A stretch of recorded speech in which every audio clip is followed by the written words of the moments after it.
Hey everyone, in this video I'll show you how to set up email notifications for Google Forms step by step. First, head over to forms.google.com and open the form you want to receive notifications for. The form will open in edit mode, and you'll see three tabs at the top: Questions, Responses, and Settings.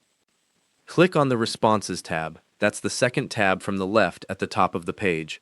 Once you click it, the Responses view opens.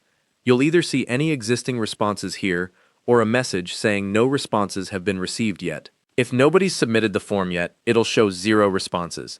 That's perfectly fine. Now, look at the upper right corner of the Responses section. You'll see a three-dot icon. That's the vertical menu icon, sometimes called the More Options menu. Click on it. A drop-down menu appears with several options. In that drop-down, click on Get Email Notifications for New Responses. As soon as you click it, two things happen. A confirmation message appears saying Email Notifications Enabled, and you'll see a checkmark appear next to that option in the menu. That checkmark shows that notifications are now turned on. Here are a few things to keep in mind. First, test this by submitting a quick test response to your form and checking your email to make sure the notification comes through. Second, the default notification emails from Google don't include the response details in the email itself.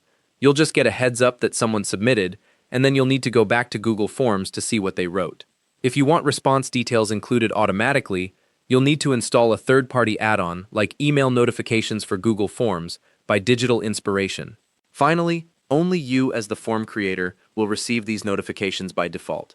If you want other people on your team to get notified, you'll need to add them as collaborators on the form first, and then they'll have to turn on their own notifications using the same steps. Thanks for watching.